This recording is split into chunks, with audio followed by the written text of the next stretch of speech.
What's up, everyone? Trey, Lyle here with Dalton, Hopkins, Frontstretch.com. And Dalton, my man, what a race we had here at the Goodyear 400. Willie B gets it done, but obviously that is not the story of this race. It is Ross Chastain and Kyle Larson getting into it in turn one with 7 laps to go on the final restart. I was in the care center when that happened, trying to talk to Martin Truex. Didn't get that, unfortunately, as he was in the previous wreck to actually set up this restart. But I did see Ross walk in and was very confused about it. What happened? And here we go again. Yeah, it's what's the phrase? Same stuff, different story. Here we are again. You know, Ross Chastain has been involved. I think you looked it up. 3 out of the last 4 races, he has been involved in some incident involving Kyle Larson. Yeah, that would be Talladega, Dover, and obviously here today in Darlington. Yeah, now here today, and frankly, as soon as that was over, and as soon as the race was over, Kyle Larson climbed out of his car. We tried to get him for comment, went straight to his hauler, and just never looked back. Never heard from the guy. Don't know what his thoughts are right now, but understandably very upset.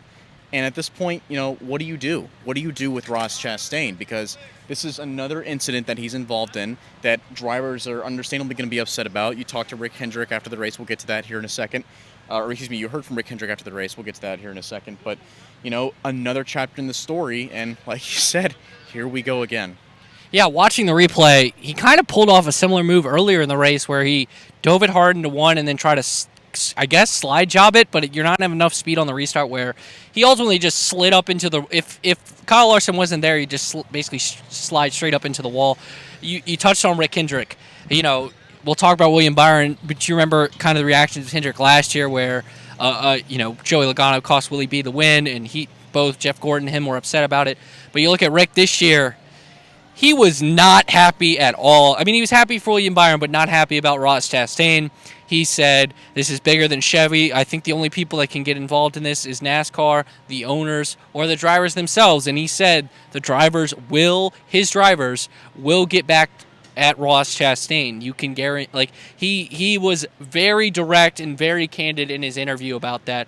He also wanted to mention how, you can't really win a championship with this style. There's too many people you'll pay back when it comes to Ross. But that's some very bold words by Rick Hendrick where, Jeff really didn't even make a comment in it. Rick was so upset he kind of just went on and talked about it. I'll have an article about that for Frontstretch.com. Your piece is about the Ross Larson incident for Thinking Out Loud. It's going to be the biggest story from this race. It's going to continue to be the big story of the season is Ross Chastain and his driving style. And it was wild to see what Rick really said about Ross there.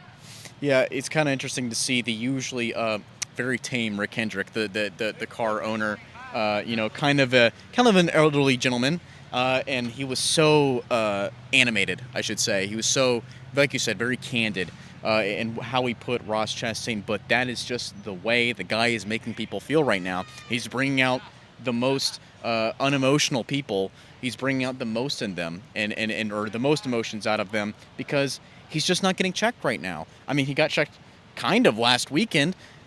But he did the punching. He did the punching. You're right. I mean, if the security guard waited another 3 seconds, it probably would have been a pretty even fight. But this is another chapter that we see that he is bringing out the most in these people, the most in these individuals that usually don't talk all that much. And it's the 4th week in a row that he's involved with something somehow. Kansas with Noah Gragson, even though that wasn't with Kyle Larson. It's just another incident that Chastain is involved in.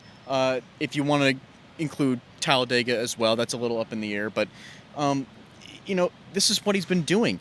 And usually NASCAR is a very self-policing sport. And this is what's happening. This is what happens when it doesn't get policed, when a driver doesn't get policed. I talked to Ernie Irvan before the race, and he said, hey, eventually you're going to run out of guys who want to help you because he's been in that situation before when he was still racing. So I think he just listen to Ernie Irvan. I don't know what to do at this point. I don't know what he does. I don't know what anyone else does aside from the inevitable, which is somebody taking him out. Yeah, and the interesting part about this one, unlike you would say Talladega and Dover really, was it resulted in a bad result for him. He was the one that kind of got out of the race, and it was his doing. So we'll see how he reacts to that. We touched on it in the beginning, but going under the radar is full redemption for William Byron. He continues his hot start to the season. I think he's starting to put together a full season for maybe the first time of his career. We thought we'd see it last year, but it wasn't really what we wanted out of him. But now he gets the win at Darlington, full redemption from last season. You have to give credit to Willie B, where he talked about a post race. He kind of expected something from Ross in that last moment, so he was patient with how he restarted. That second to last restart, and then he was clearly the fastest car in that last restart and got the win.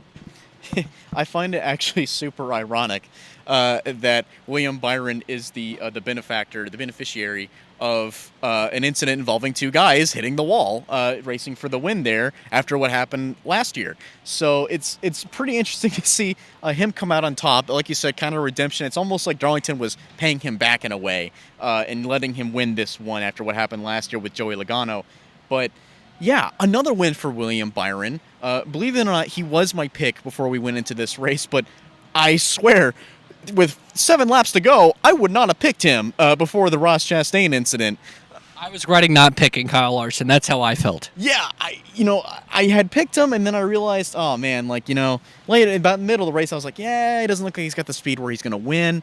And you put Ross Chastain, the wild card, up there, and ends up basically clearing the path for William Byron. 3rd win of the year, really showing that he has the speed, or maybe the luck, to go out and win. He's definitely easily solidified, despite the fact that, he had those points taken away from him, doing really well in the points. He's got a great spot in the playoffs right now. I think that as of this moment, William Byron is my championship pick. I know he just won. I know it's like, yeah, of course you pick him, but let's face it. Last year, he didn't have this kind of speed through this stretch of the races. He had 8 races where he didn't finish in the top 10. And then this year, that drop is not happening. He's still winning races. He's still getting top 5s. Yeah, speaking of guy getting another top 5, and again, this lies under the radar of, the Ross Chastain headline is Bubba Wallace. I think getting himself back, he kind of dug himself a hole to start the year, but he has gone out of it kind of really on fire. I think he's one of the most hottest drivers in the series right now. You look at what he did at Kansas, ran up front basically all day there, and then he's ran up front all of stage 1, finished 3rd in the first stage, then a bad pit stop knocked him back, and then he was able to recover to get a top 5 finish. For Bubba, a guy where I think the pressure is on to get to the playoffs this year, is showing some of his best driving of his career. I think I'm noticing a bit of a pattern with Bubba Wallace. I know Darlington is not like Kansas, but in a sense, it does have very similar tire fall off. And I've noticed that these tracks, the 1.5 mile tracks like this, that do have some tire fall off to them, he's really performing. He's really shown that he has speed. And he was great. He was good at Las Vegas. He was good at Kansas last weekend, like you mentioned. He was great today. Unfortunately, they just can't seem to execute when it really matters. Bubba has the speed. He's got the speed to contend for top 5s, but he just doesn't have that little extra push to get a win.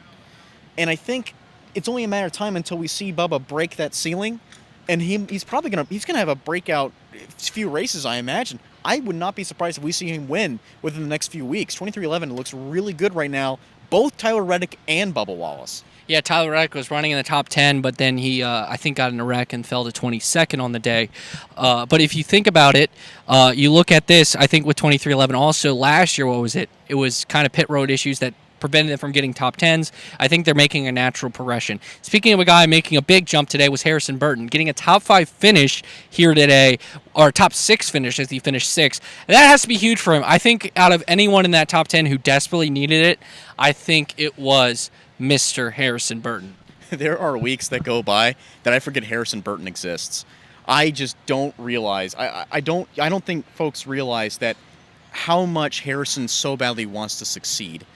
But even though he's in a Wood Brothers racing car, even though he's basically a pseudo teammate to Team Penske, they have not been putting in the performance. And I like to think that's partly because Ford is really struggling this year. But you also have to look at last year when Ford was running well, Harrison still was not running that great. And he's not doing that great this year either. But today, everything just fell right for them, thank goodness, in a Wood Brothers car on Throwback Weekend. Kind of poetic right there. But yes, Harrison Burton finally getting a top 10 in the Wood Brothers car this year. Looked really strong, looked really happy. They're basically celebrating as if they had won a race. Yeah, absolutely. I think building on that will be a key for Harrison. And that will finish, as I cross the finish line, our coverage from Darlington. As we had a great time. We have some great interviews with NASCAR 75 greatest drivers, as well as post-race conversations, plus those comments from Rick Hendrick. We'll also have articles. Thinking Out Loud, Dalton Hopkins, Frontstretch.com. That will be there as well. Also this week, full reaction. We obviously have the Happy Hour podcast. We have Brian Nolan's podcast as well. We'll have full reaction with that. Full coverage of Darlington and post-race reaction at frontstretch.com, as well as at Pitlane LT, at Trey Lyle VT, as well as at Frontstretch, youtube.com/Frontstretch as well, frontstretch.com. Want to plug that one more time. Thank you so much, everyone who tuned into our coverage all weekend. Dalton, I had a blast with you. Safe travels back home. Safe travels if you came to the race and are watching this on your ride home. Thank you so much for listening all weekend long, following along here at the Lady in Black. This is Harrison Burton, driver the number 21. Make sure to hit that subscribe button. Also, check out one of these two videos beside me. Visit frontstretch.com for more racing content.